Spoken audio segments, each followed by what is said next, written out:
Friends, आज हम class 6 का chapter number 4 basic geometric ideas. आज हम इस वीडियो में इस चैप्टर का इंट्रोडक्शन करेंगे और समझेंगे जितने भी एक्सरसाइज के जो पॉइंट्स है, इंपॉर्टेंट पॉइंट उसको समझेंगे ताकि हम जब एक्सरसाइज करें तो हमें कोई भी प्रॉब्लम उसको समझने में ना आए। तो सबसे पहले जो बेसिक ज्योमेट्री में है वो है पॉइंट। आप सबको पता ही है पॉइंट्स क्या होता है। जो डॉट होता है वो पॉइंट होता है, जो हम पेंसिल की टिप से लगा सकते हैं, कंपास से लगा सकते हैं, निडल से लगा सकते हैं। तो एक छोटा सा डॉट होता है। By a sharp tip of pencil mark a dot on the paper. ठीक है, sharper the tip thinner will be dot. एक डॉट बन जाता है। ज्यादातर क्या होता है, ये इनविजिबल होता है, टाइनी डॉट होता है, छोटा सा डॉट होता है। तो डॉट इस तरीके से होता है। जब भी हम इसको ज्योमेट्री में यूज करते हैं तो आप इसको एक नेम देते हैं। कैपिटल लेटर में आप इसको नेम ए दे सकते हैं, बी नेम दे सकते हैं, सी या डी, कुछ भी एक डॉट लगा के आप इसको नेम दे सकते हैं। किस तरीके से हमारे ज्योमेट्री में यूज होगा वो आप जब हम करेंगे तो आपको पता चल जाएगा। वैसे तो आपको पता ही है कि पॉइंट और डॉट क्या होता है। देखो यहाँ पे दे रखा है, कंपास की जो टिप होती है उससे भी हमारा पॉइंट बनता है। जो पेंसिल की जो शार्पर टिप होती है, एंड होता है यहाँ पे, उससे भी बनता है। ऐसी जो पॉइंट, निडल का जो पॉइंट होता है, एंड पॉइंट, वहां से भी हमारी एक डॉट बनती है। तो पॉइंट तो सिर्फ इतना ही है, इसमें और कुछ ज्यादा नहीं है। अब हम बात कर लेते हैं लाइन सेगमेंट। लाइन सेगमेंट क्या होता है? जब हम इसको ज्योमेट्री में यूज करते हैं, जब भी आप जब भी आप रूलर से यानी कि स्केल से आप एक लाइन ड्रॉ करते हैं, एक मेजरमेंट के साथ लाइन ड्रॉ करते हैं, तो वो क्या होता है, आपका एक लाइन सेगमेंट होता है। अगर मान लो आपको 5 सेंटीमीटर लाइन ड्रॉ करने के लिए बोला गया, तो आप क्या करोगे, 5 सेंटीमीटर लाइन ड्रॉ करोगे रूलर से, स्केल से। तो उसके बाद आप इसको ना तो इधर से एक्सटेंड कर सकते हो ना इधर। फिर आपका दोनों साइड पे क्या जाता है, एक पॉइंट आ जाता है कि अब ये लाइन दोनों साइड से आगे बढ़ नहीं सकती, एक्सटेंड नहीं हो सकती। और उस पॉइंट को फिर आप एक नेम दे देते हो, जैसे कि हमने समझा था कि पॉइंट को हम नेम दे देते हैं। तो ये हमारा लाइन सेगमेंट है। लाइन सेगमेंट का मतलब ये है कि एक मेजरमेंट जितना भी आपको बोला गया है उतना ही आपने उसको ड्रॉ करना है। फिर आप उसको दोनों साइड से आगे एक्सटेंड नहीं कर सकते, बढ़ा नहीं सकते। ये हमारी लाइन सेगमेंट होती है। जैसे कि यहाँ पे कुछ एग्जाम्पल दे रखे हैं। And edges of box. अब बॉक्स की जो एजेस हैं या ट्यूबलाइट है उसकी एक मेजरमेंट है। ठीक है, पोस्ट कार्ड है, उसकी एक मेजरमेंट है। आप उसको ये नहीं कर सकते आप उसको कितना भी आगे एक्सटेंड कर दो। तो जिस मेजरमेंट से ये बने हुए हैं वो ही उसका लाइन सेगमेंट होती है। उसको फिर आप आगे बढ़ा नहीं सकते। उसके बाद हम देखते हैं लाइन। लाइन में और लाइन सेगमेंट में क्या फर्क है? जैसे मैंने आपको बताया कि जो लाइन सेगमेंट है एक मेजरमेंट से बनता है, लेकिन जो लाइन होती है उसकी कोई मेजरमेंट नहीं। आप उसको रफली कितना भी आगे एक्सटेंड करते जाओ, चाहे आप इधर से एक्सटेंड करो, चाहे आप इसको इधर से एक्सटेंड करो, उसका कोई एंड पॉइंट नहीं होता। लाइन का कोई भी एंड पॉइंट नहीं होता। और लाइन सेगमेंट के 2 एंड पॉइंट होते हैं, 2 एंड पॉइंट। एक पॉइंट ये एंड हो गया और ये एंड, अभी कहीं भी नहीं पढ़ सकते। पर लाइन का कोई भी एंड पॉइंट नहीं है। आप इधर से भी एक्सटेंड कर सकते हो और आप आगे भी एक्सटेंड, चाहे लाइन इस तरीके से हो चाहे लाइन इससे। आप दोनों साइड एरो लगा दोगे तो इट मीन्स ये लाइन आगे अभी एक्सटेंड हो सकती है। ठीक है, उसके बाद हम बात करते हैं रे। रे क्या होती है? रे जो है वो हमारी वन साइड ही एक्सटेंड होती है, इस टाइप से। जहां पे पॉइंट लग गया उसके पीछे वो एक्सटेंड नहीं हो सकती, वो आगे की तरफ एक्सटेंड होगी, चाहे वो कहीं पे भी हो, चाहे वो इस तरीके से एक्सटेंड हो। रे का ये है कि सिर्फ वो वन साइड, एक ही तरफ से आगे बढ़ सकते हैं। जैसे कि ये आपको एग्जाम्पल दिख रहा है। अब जो रोशनी है वो एक ही साइड आगे आती है, जो टॉर्च की लाइट है वो एक ही साइड आगे बढ़ती है, वो रे किरणें निकलती है। ऐसी जो सन की रेज है वो वन साइड ही आगे बढ़ती हैं। तो ये जो है लाइन में, लाइन सेगमेंट में और रे में जो है वो डिफरेंस होता है। आगे बढ़ते हैं इंटरसेक्टिंग लाइंस। इंटरसेक्टिंग लाइन कौन सी होती है? इंटरसेक्टिंग लाइंस जो होती है वो हमारी किसी एक पॉइंट के ऊपर, जैसे कि हमारे यहाँ पॉइंट है और उसके ऊपर 2 लाइन एक दूसरे को काट रही हैं, तो ये इंटरसेक्टिंग लाइंस हो जाती हैं, एक दूसरे को काटती हैं। चाहे वो इस तरीके से काटे, चाहे वो इस तरीके से काटे। तो ये बहुत सिंपल है। जो लाइंस एक दूसरे को एक पॉइंट के ऊपर कट करती हैं तो वो हमारी इंटरसेक्टिंग लाइंस होती हैं। जैसे कि यहाँ पे हमें एक एग्जांपल दे रखा है बुक का। बुक है, एक्स है, क्रॉसिंग रोड है। अब देखो ये जो बुक है, जैसे कि हम इस बुक की बात कर ले। अब ये जो बुक है, अब इस तरीके से ये बुक है, ठीक है। अब इस बुक को अगर मैं यहां से ऊपर एक्सटेंड कर दूं और इधर से भी एक्सटेंड कर दूं तो यहां पे जो है इसका ये पॉइंट बन जाएगा इंटरसेक्टिंग। ठीक है, यहाँ पे ये यही बता रहे हैं। जैसे कि बुक होती है, बुक के अगर हम दोनों साइड्स एक्सटेंड कर दे, जैसे इसको यहां से एक्सटेंड कर दे, इसको यहां से, तो ये क्या जो पॉइंट पे काट रही हैं, तो ये इंटरसेक्टिंग लाइंस हो गई। ऐसी जो एक्स अल्फाबेट होता है हमारा एक्स, तो वो भी क्या करता है, एक लाइन एक पॉइंट पे कट करता है। जो रोड होती है, क्रॉसिंग रोड, जो एक दूसरे को इस तरीके से एक पॉइंट के ऊपर कट करती हैं, तो वो भी हमारी इंटरसेक्टिंग लाइंस होती हैं। उसके बाद हम देखते हैं पैरेलल लाइंस। पैरेलल लाइंस कौन सी होती हैं? पैरेलल लाइंस वो होती हैं जो बिल्कुल साथ साथ में चलती हैं। जैसे कि आप इस रूलर से आप इसको समझे कि एक लाइन ये है और एक लाइन ये है। अगर मैं इसको एक्सटेंड करती हूं तो ये आगे इस तरीके से एक्सटेंड होती जाएगी, कहीं पे आगे जाके ये मीट नहीं होती, कहीं मिलती नहीं है। पैरेलल लाइन का यही होता है कि पैरेलल लाइंस जो है अगर वो चल रही हैं, उनका जो गैप होता है बीच का वो सेम होता है और कहीं पे भी आगे जाके मिलती नहीं है, वो ऐसे ही चलती रहती है, चाहे वो ऐसे हो चाहे वो ऐसे हो, ठीक है, वो ऐसे ही चलती रहेंगी और उनका बीच का डिस्टेंस जो है वो सेम रहता है, चाहे वो इधर हो चाहे इधर चाहे इधर, कहीं पे भी वो आगे जाके मिलती नहीं है। ऐसा नहीं कि यहाँ पे ऐसे है और आगे जाके ये ऐसे हो गई, ऐसा नहीं होता। तो यहाँ पे कुछ एग्जाम्पल्स दे रखे हैं रूलर का। जो ट्रैक होता है, रेलवे का ट्रैक जो होता है, रेल लाइंस होती हैं, वो भी हमारी जो पैरेलल लाइंस होती हैं वो कहीं आगे जाके मिलती नहीं है। ऐसे the cross bar of window, जैसे विंडो होती है तो विंडो के अंदर क्या है, देखो ये सारी लाइंस जो है पैरेलल है। अगर आप इसको इधर से एक्सटेंड कर दो, इधर से एक्सटेंड कर दो, तो ये आप आगे जाके मिलेंगे नहीं और इनका जो बीच का डिस्टेंस है वो सेम है, ठीक है। अभी तक हमने क्या पढ़ा? पॉइंट, लाइन, लाइन सेगमेंट, रे, इंटरसेक्टिंग पॉइंट, पैरेलल लाइंस, ये सब हमने इसके अंदर समझ लिया, ठीक है। होपफुली आपको ये समझ आया हो। तो यहाँ पे हमारा जो 14.1 तक का जो हमारा इंट्रोडक्शन था वो हमने इसमें समझ लिया। अब 14.2 में क्या दे रखा है? 14.2 में हमें हमारा जो बेसिक्स है उसमें ये है कि इसमें कुछ कर्व्स दे रखे हैं। Have you ever taken a piece of paper and just doodles the picture that are result of the doodling the called curves? ये सब क्या है? हमारे कर्व्स दे रखे हैं। अब हमें इसमें से ये देखना है कि इनमें से कर्व कौन सा नहीं है, ठीक है। अगर मैं आपको ये बता दूं कि कर्व कौन सा नहीं है तो आपको ज्यादा समझने में इजी होगा कि कर्व क्या होता है। देखो, अगर हम इस फिगर की बात करें, थर्ड की, और इस 7th फिगर की बात करें, तो इसमें बीच में एक इंटरसेक्टिंग पॉइंट आ रहा है कि यहाँ पे ये एक दूसरे को कट कर रही है, यहाँ पे भी और यहाँ पे भी।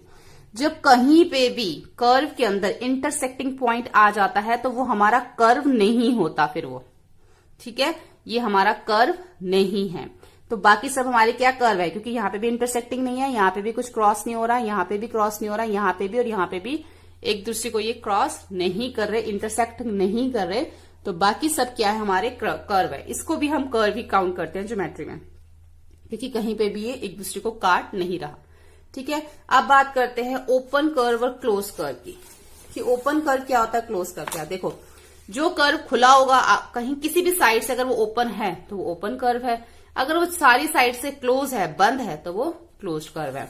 उसके बाद आगे देखते हैं कि कुछ पॉइंट्स होते हैं कर्व के अंदर, कुछ इंटीरियर पॉइंट होते हैं, कुछ एक्सटीरियर पॉइंट होते हैं और कुछ उसके ऊपर होते हैं। अगर इंटीरियर है तो कर्व के अंदर है, एक्सटीरियर है तो कर्व के बाहर है, और ऑन द कर्व है तो किस कर्व की किसी भी कहीं पे भी हो सकता है, यहाँ पे भी, यहाँ पे भी, यहाँ पे भी, कहीं पे भी उसकी बाउंड्री के ऊपर होगा, ऑन द कर्व, ठीक है। उसके बाद देख लेते हैं पॉलीगन्स। अब पॉलीगन्स क्या होते हैं? बहुत सिंपल होते हैं पॉलीगन्स। पॉलीगन्स जो है वो हमारे लाइन सेगमेंट से बनते हैं, ठीक है, लाइन सेगमेंट से बनते हैं। जितने भी लाइन सेगमेंट से बने हुए हैं और वो क्लोज्ड है, बंद है, तो वो हमारे पॉलीगन्स हैं। ये भी हमारा पॉलीगन है, ये भी देखो ट्रायंगल शेप में बना हुआ है, ये भी हमारा पॉलीगन है, ये भी पॉलीगन है, ये भी। लेकिन यहां पर आके क्या है कि यहां पे एक इसमें कर्व आ गया, तो ये हमारा पॉलीगन नहीं है। कर्व नहीं आना चाहिए, लाइन सेगमेंट से बना हुआ होना चाहिए। ये भी हमारा पॉलीगन है, चाहे ये इंटरसेक्ट कर रहा है, लेकिन ये हमारा पॉलीगन है। सभी पॉलीगन्स हैं 5th को छोड़ के, क्योंकि इसके अंदर एक कर्व आ गया। उसके बाद हम आगे देखते हैं। अब हमने 14.2 तक का भी बेसिक समझ लिया। अब हम देखते हैं आगे 14.3 में क्या बेसिक्स है। अब 14.3 में जो है हमें एंगल्स दे रखे, एंगल्स के बारे में हमें इसके अंदर बात करनी है, तो हम इसको यहां से समझते हैं। सबसे पहले जो हम देखेंगे कि एंगल हम किस तरीके से बनाते हैं। जब भी हम कोई एंगल बनाते हैं तो सबसे पहले उसमें एक यहाँ पे एक पॉइंट से 2 आर्म्स निकलती हैं, या 2 रेज भी कहते हैं और आर्म भी कहते हैं। एक रे हमारी ऊपर की तरफ, एक रे हमारी इस तरफ, तो इस तरीके से हमारा एक एंगल बन जाता है, ठीक है। इसको आप नेम दे दो ए पॉइंट लगा के, और इसको पॉइंट लगा के नेम दे दो बी, और जो यहाँ पे पॉइंट है उसको नेम दे दो ओ। तो ये हमारा क्या बन गया, एक एंगल बन गया। इस एंगल का नेम क्या हो गया, एंगल। ये एंगल का सिंबल है ए ओ बी, ए ओ बी, या फिर आप इसको ये भी लिख सकते हो एंगल बी ओ ए, बी ओ ए। दोनों में क्या है, ओ सेंटर में आएगा, क्योंकि बी ओ ए लिखो या ए ओ बी लिखो, बी हमारा बीच, ओ हमारा बीच में आएगा। ये दो एंगल बन गए। इस तरीके से हम एंगल बनाते हैं। अब हमको क्या करना है, इस तरीके से मैं आपको एक एंगल और समझाती हूँ। ये देखो, इस तरीके से भी एक एंगल बनता है कि एक एंगल के अंदर आप इसको दो आपके एंगल्स बन जाते हैं। जैसे कि आपने ये इसकी रेज हो गई, या आप इसको आर्म भी बोल सकते हो। इसका ये पॉइंट हो गया, मिड पॉइंट, यहाँ जहां से इसकी रेज निकल रही है। ये हो गया ए बी, और ये हो गया सी। अब ए ओ बी एक एंगल बन गया, angle A O B, B O C, यानी कि एक एंगल ये बन गया, एक एंगल ये बन गया, एंगल बी ओ सी। और एक एंगल जो है ये पूरा बन गया, ए ओ सी, एंगल ए ओ सी। ठीक है, इस तरीके से भी जो है हमारे एंगल्स आते हैं, और हमने इसको नेम देना होता है, बताना होता है कि कितने एंगल्स बने। जैसे कि यहाँ पे भी इन्होंने इसी तरीके से बता रखा है। यहाँ पे नेम अलग दे रखे हैं हमने, यहाँ पे नेम, जैसे यहाँ पे पीओ क्यू है तो यहाँ पे हमने एओ बी दिया हुआ है। ठीक है, इस तरीके से हमने इसको एंगल्स को भी समझना है कि एंगल क्या होते हैं। उसका जो एक पॉइंट होता है जिससे दो रेज निकलती हैं, चाहे आप 3 रेज निकाल सकते हो, उससे और भी रेज निकल सकते हैं। जितनी रेज निकलेंगी उतने ही इसके एंगल्स बनते जाएंगे। ठीक है, इसमें मेन चीज जो है इसमें यही समझाई हुई है। एक्सरसाइज 14.3 में ये हमें एंगल्स के बारे में ही बताया हुआ है। उसके बाद हमें आगे दे रखा है यहाँ पे ट्रायंगल। अब ये ट्रायंगल, इसमें देखो यहाँ पे हमें ये बोला हुआ है a triangle is a 3 sides polygon. जो ट्रायंगल है वो भी एक पॉलीगन होता है, क्योंकि जो पॉलीगन, जैसे मैंने आपको समझाया था कि पॉलीगन जो है वो लाइन सेगमेंट से बनते हैं, तो ट्रायंगल भी लाइन सेगमेंट से ही बनता है। तो ट्रायंगल को हम एक पॉलीगन भी, 3 साइड पॉलीगन भी कहते हैं। इसको कह सकते हो और बिल्कुल कह सकते हो। उसके बाद यहाँ पे उन्होंने बोला है कि look at the triangle in the diagram, we write triangle A B C instead of writing triangle ABC. इसको हम ट्राइंगल एबीसी लिखेंगे इस तरीके से। ठीक है, ट्राइंगल एबीसी लिखेंगे। अब इसमें हमें क्या समझाना चाह रहे हैं कि जो ट्राइंगल ए बी सी है वो पूछ रहे हैं how many sides and how many angles are there. इसके अंदर कितनी साइड्स हैं और कितने जो हैं इसके अंदर एंगल्स हैं। ये चीज हमें समझनी है इसके अंदर, तभी हम एक्सरसाइज 4.4 को अच्छे से कर पाएंगे।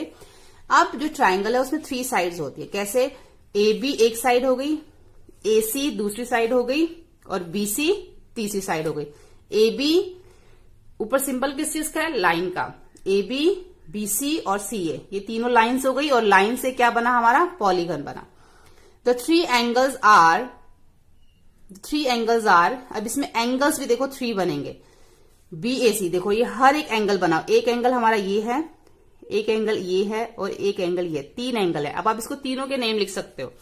पहले एक बार ए को बीच में रख लो, फिर एक बार बी को बीच में, एक बार सी। कैसे रखेंगे, देखो एंगल पहले हम रख लेते हैं बी को बीच में, एंगल ए बी सी, यानी कि जो एंगल बीच में होगा उसी एंगल की बात होती है, यानी कि अभी एंगल बी की बात हो रही है। उसके बाद एंगल है एंगल बी सी ए, यानी कि अब एंगल सी की बात हो रही है। उसके बाद हम लिखेंगे angle C A B. C A B भी लिख सकते हो या बी ए सी भी लिख सकते हो, दोनों लिख सकते हो। तो दोनों में किसकी, ए की बात हो रही है। तो जो भी हमारा बीच में लिखा होता है हम उस एंगल की बात करते हैं। एक बार हमारा ए आ गया, एक बार सी, एक बार बी, यानी कि तीनों एंगल्स आ गए। तो हमने ये बता दिया इसके अंदर ये 3 एंगल्स बन रहे हैं। ठीक है, तो A B and C are called the vertices of the triangle. और जो ए बी सी है ये वर्टिसेस भी हैं इसके। वर्टिसेस क्या होता है, जब भी हम कोई एंगल बनाते हैं, जैसे कि मैंने आपको ये बताया था, जैसे मैंने ये एंगल बनाया था, तो ये जो पॉइंट होता है इसको वर्टिसेस बोलते हैं, वर्टेक्स, जिससे हमारी रेज निकलती है। ठीक है, एक पॉइंट जिससे हमारी चाहे 2 रेज निकलें या 4 रेज निकलें, तो ये जो पॉइंट जिससे हमारा एंगल बन जाता है, फिर हम इसको नेम दे देते हैं ए बी सी डी, इससे, और ये हमारा ओ बन जाता है, या कोई भी नेम हम दे सकते हो। तो जितने भी एंगल एक पॉइंट से बनते हैं, एक वर्टेक्स से बनते हैं, तो वो हमारा वर्टेक्स होता है, वर्टिसेस हम इसको बोलते हैं। ज्यादा है तो इसलिए यहाँ पे वर्टिसेस बोल रहे हैं। अगर एक वर्टेक्स एक की बात हो तो हम उसको वर्टेक्स बोलते हैं। ठीक है, ये कितने हैं 1 2 3। तो कह रहे हैं यहाँ पे ये बता रहे हैं कि ए बी और सी तीनों क्या है वर्टिसेस हैं, क्योंकि यहां से जो है हमारे एंगल्स बन रहे हैं। एक एंगल यहां से बन रहा है, इस पॉइंट से एक एंगल बन रहा है और इस पॉइंट से ये एंगल बन रहा है, तो ये हमारे वर्टिसेस हो गए। ठीक है, उसके बाद देखो being a polygon a triangle has an exterior and interior in the figure and the P in the interior of the triangle, R in the exterior, Q O in the triangle. जैसे कि हमने पहले पढ़ा था curve के अंदर points होते हैं, कुछ पॉइंट जो हैं ट्राइंगल के अंदर हैं, जैसे पी पॉइंट ट्राइंगल के अंदर है, आर पॉइंट एक्सटीरियर है, ये बाहर है, और क्यू जो है वो इसके ऊपर है। इस टाइप से भी क्वेश्चन आते हैं, इंटीरियर एक्सटीरियर और ऑन द ट्राइंगल। ठीक है, इस टाइप से। उसके बाद 14.4 का भी बेसिक समझ लिए। 14.5 पे अब आगे हमारा जो बेसिक है वो है क्वाड्रिलेटर। अब क्वाड्रिलेटर क्या होता है? क्वाड्रिलेटर भी एक पॉलीगन है। ट्राइंगल 3 साइड पॉलीगन है, ठीक है, और क्वाड्रिलेटर 4 साइड पॉलीगन है। अब 4 side polygon is a quadrilateral, जिसकी 4 साइड्स होती है वो polygon is a quadrilateral. It has a 4 sides, इसकी 4 साइड्स होती हैं, 4 ही एंगल्स होते हैं।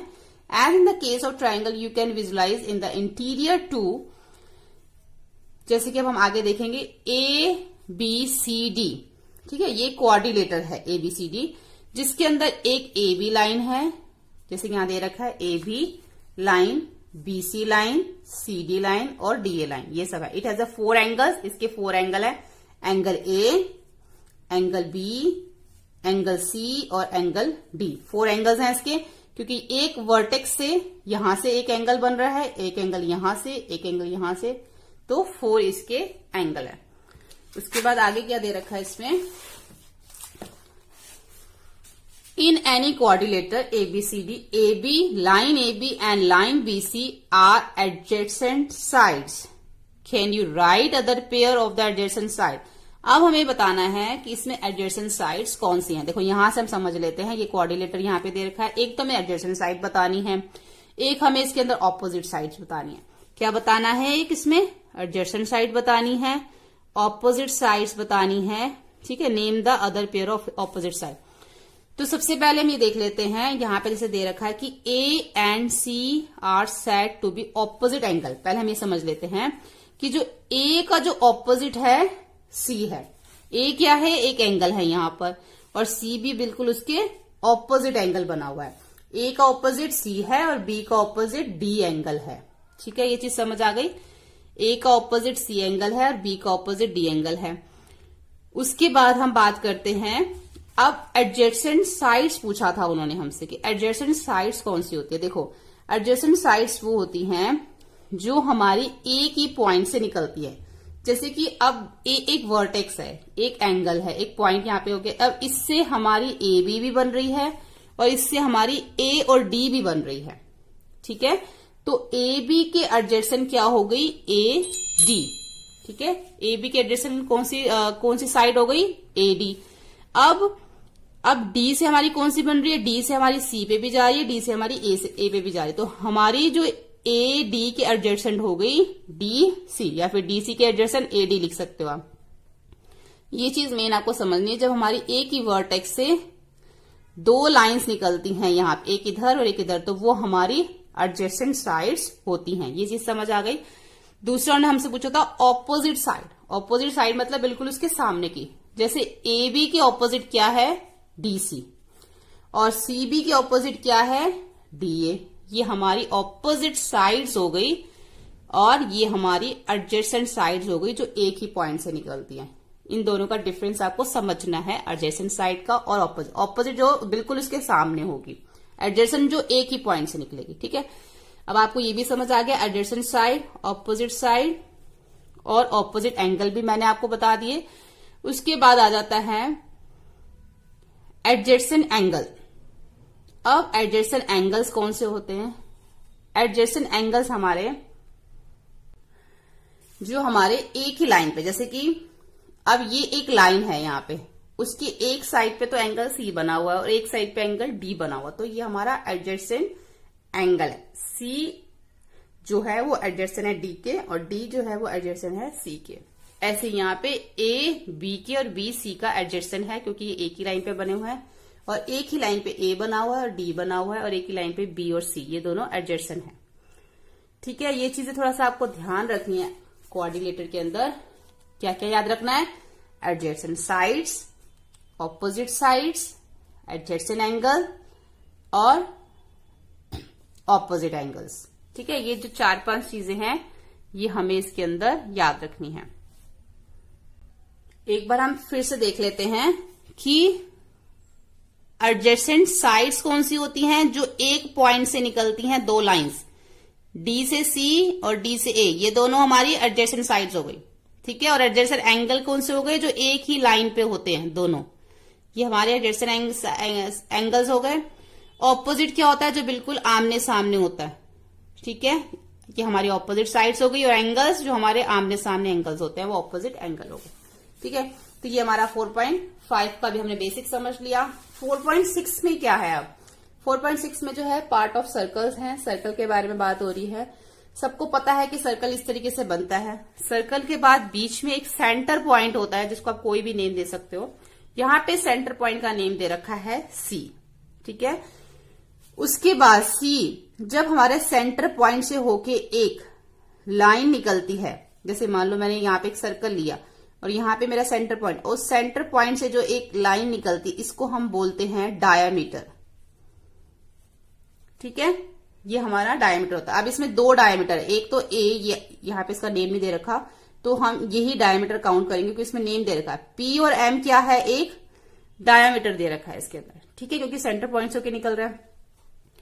उसके बाद सर्कल में जो एक सेंटर पॉइंट होता है, सेंटर पॉइंट से लेके कहीं पे भी अगर वो हमारा सर्कल पे टच करता है तो उसको हम रेडियस कहते हैं। ठीक है, इसको हमने नेम दे दिया ओ या सी, ये हमारा ए हो गया। ऐसे ए और सी हमारा रेडियस है, पी और सी भी हमारा रेडियस है, बी और सी भी हमारा रेडियस है, और सी और एम भी हमारा रेडियस है, क्योंकि ये सारे हमारे सेंटर से टच हो रहे हैं। तो ये सब हमारे रेडियस। तो यहाँ पे हमें ऊपर लाइन सेगमेंट का सिंबल दे रखा है, तो ये सब हमारे क्या है? Line segment. AC line segment है, पीसी लाइन सेगमेंट है, बीसीबी और सीएमबी, ये सब हमारे लाइन सेगमेंट है। ठीक है, तो ये चीज समझ आ गई कि सर्कल में डायमीटर क्या होता है? जो हमारा सेंटर पॉइंट से होके सर्कल के दोनों पॉइंट पे टच कर रहा हो, रेडियस उसका हाफ होता है, और ये सब इसमें लाइन सेगमेंट है। अब हम देख लेते हैं कोड क्या होती है। हमारा जो एक सर्कल, अब हम कोड देखेंगे, तो सर्कल जैसे हम एक बनाते हैं, ठीक है, उस सर्कल पे 2 पॉइंट पे टच होना चाहिए। कहीं पे भी हो सकता है, जैसे मान लीजिए एक पॉइंट यहां पर है और एक पॉइंट यहां पर है, ये दोनों पॉइंट को टच कर रहा है सर्कल पे। 2 पॉइंट पे जो एक लाइन टच करती है तो वो हमारी कोड बन जाती है। ठीक है, ये ए भी हमारी क्या हो गई? कोड हो गई। चाहे वो इस साइड टच कर, मतलब इस साइड मीट करे दो पॉइंट्स पे लाइन, या फिर वो ऐसे भी मीट कर सकती है, इस साइड भी मीट कर सकती है। 2 पॉइंट्स पे मीट करना चाहिए लाइन को, या फिर वो ऐसे भी वो मीट कर सकती है। ठीक है, जैसे कि यहाँ पे ए और पी, ये देखो दोनों पॉइंट्स पे, सर्कल के 2 पॉइंट पे एक लाइन जो है वो मीट हो रही है, तो ये कोड हो गया। ऐसे पीबी भी एक कोड हो गया। अब जो डायामीटर होता है हमारा, वो भी हमारा एक कोड होता है। अब पी और एम भी हमारा एक कोड है जो सेंटर पॉइंट से होके निकलता है। ये सबसे बड़ी कोड होती है हमारी। ठीक है, तो क्यों कोड होता है? क्योंकि ये भी 2 पॉइंट पे, जैसे ये 2 पॉइंट पे एक लाइन मीट कर रही है, इन 2 पॉइंट पे एक लाइन मीट कर रही है, ऐसे ये भी 2 पॉइंट है सर्कल के ऊपर जिसके ऊपर ये लाइन मीट करती है, बस ये सेंटर से होके निकलती है। तो डायामीटर को भी हम कोड कहते हैं। ठीक है, पी एक कोड दे रखी है, पी और बी भी एक कोड दे रखी है, इसमें 2 कोड्स दे रखी है। ठीक है, तो ये जो हमारी इस साइड से ऐसे होके निकलती है, साइड से, सेंटर से होके नहीं निकलती, उसको हम कोड कहते हैं। ठीक है, उसके बाद हम देखते हैं आर्क। ये जो हमारा एक सर्कल है और सर्कल के ऊपर हमारी इस तरीके से ये एक हमें आर्क दे रखी है। इस सर्कल पे आर्क क्या है? पी और क्यू जो है इस सर्कल के ऊपर एक आर्क हमें दे रखी है। आर्क की कहीं पे भी हो सकती है, इधर भी हो सकती है, इधर भी, कहीं पे भी जो हमारी एक आर्क हो सकती है। उसके बाद हम समझते हैं सेक्टर, कि सर्कल के अंदर सेक्टर क्या होता है। देखो यहाँ पे हमें बता रखा है, जब हमारी एक आर्क लगी होती है, ठीक है, इस टाइप से, और उसके साथ 2 रेडियस जा रही होती है, ऐसे 2 रेडियस भी बनी होती है, 2 रेडियस और आर्क। जब दो रेडियस इस टाइप से बनी होती है और एक आर्क होती है तो ये तीनों मिलके जो है, सॉरी दोनों मिलके, रेडियस और आर्क मिलके क्या बनता है, सेक्टर बनता है। ये दो रेडियस होनी चाहिए, एक नहीं होनी चाहिए, दो रेडियस, वो भी इसी तरह से, चाहे वो इस साइड बनी हो, चाहे इस साइड, चाहे इस साइड, चाहे किसी भी साइड बनी हो, लेकिन बनी ऐसी होनी चाहिए, दो रेडियस और एक आर्क, तो हमारा सेक्टर बन जाता है। अब सेगमेंट क्या होता है, सेगमेंट वो होता है जब हमारी एक आर्क होती है और साथ में एक कोड होती है। जब सेगमेंट और कोड होगी तो क्या बनेगा हमारा, सॉरी जब आर्क और कोड होगी तो हमारा वो सेगमेंट बनेगा।